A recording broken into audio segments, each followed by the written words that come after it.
यह खबर नहीं, यह एक जागरूकता का संदेश है। तो यह संदेश है आवाज न्यूज की तरफ से आप सभी लोगों को। आपको बधाई हो, आपको मुबारक हो, क्योंकि महंगाई आने वाली है। रिश्तों की मिठास को, साथ ही उन रिश्तों को जिन रिश्तों के अंदर व्यक्तिगत स्वार्थ होता है, उसी को लेकर एक बड़ी चर्चा आज आपके बीच में हम करने जा रहे हैं। अब आप अपने बच्चों को कमर पर बांधकर किसी मीनार पे या ऊंचाई पे चल जाओ, क्योंकि महंगाई आने वाली है। दरअसल जिंदगी के अंदर हम लोग अब जब बाहर निकलते हैं तो अपने आप को थका हुआ सा महसूस करने लगते हैं। ये थका हुआ महसूस हम इसलिए करते हैं कि इस शहर की चकाचौंध ने हमारी ग्रामीण विरासत को और ग्रामीण उस जीवन शैली के अंदर बड़ा बदलाव कर चुके हैं। गांव की मिट्टी आज भी हमें बहुत याद आती है। वो इसलिए याद आती है कि उस गांव की मिट्टी के अंदर हम पले बड़े हैं। जैसे ही हमने शहरों की तरफ पलायन करना शुरू कर दिया, शहरों की इस चकाचौंध ने हमें इतना मजबूर कर दिया कि सुबह से लेकर शाम तक हम इतना थक जाते हैं कि हमें उस कंधे की जरूरत होती है जिस कंधे पे सिर रखकर हम अपना रोना रोए, क्योंकि व्यक्तिगत स्वार्थ और रिश्तों के अंदर खटास अब आने लगी। गांवों के अंदर एक समय हुआ करता था जिस समय के अंदर हमारे पड़ोसी भी अपनी गलती होने के बाद में भी हमें वह नहीं डांटते थे, अपने बच्चों को डांटते थे। और उन गांवों की वह सीढ़ियां आज भी हमें याद दिलाती है जिन सीढ़ियों के अंदर हम शरारत किया करते थे। मम्मी का कान पकड़ के खींचना और पिता की ये डांट और पिता का हमें डांटना, साथ ही दादी माँ की वह आंचल, जिस आंचल के अंदर छुपकर हमारी सारी शरारतें समाप्त हुआ करती थी। लेकिन वह समय अब बदल चुका है। शहर की चकाचौंध ने हमें इतना मजबूर कर दिया कि हम रिश्तों को भूल चुके हैं, व्यक्तिगत स्वार्थ को हम लोग अपना चुके हैं। अब हमें वह मजदार बनने का कार्य करना होगा।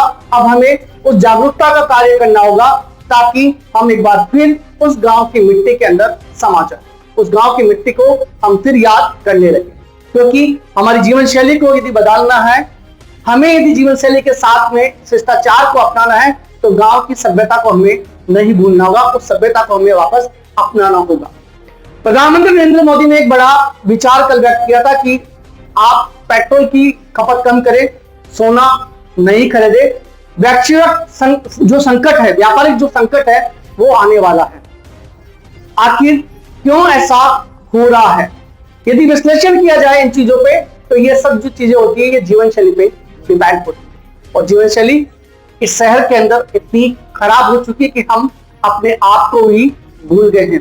दो पैसे कमाने के लालच में हमने अपने रिश्तों को तो भूले, साथ ही हमने अपने अंदर के स्वार्थ को भी भूल चुके हैं। आखिर इसका कौन जिम्मेदार है? गांव की अगर बात करें तो गांव के अंदर आज भी नरेगा को गांव का विकास समझा जाता है, लेकिन नरेगा से गांव का विकास नहीं होगा।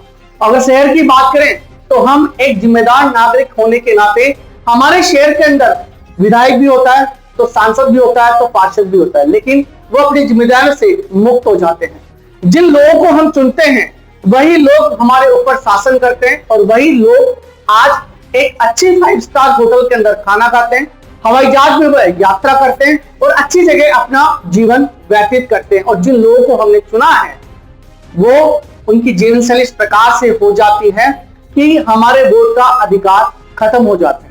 आखिर कब तक हम लोग इस चीज को अपनाते रहेंगे?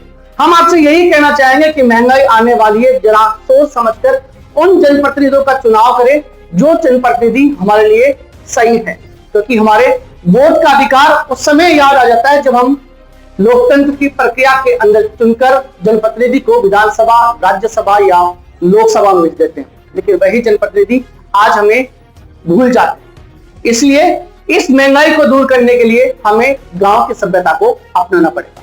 इसी प्रकार के एपिसोड्स के लिए बने रहिए आवाज न्यूज के साथ।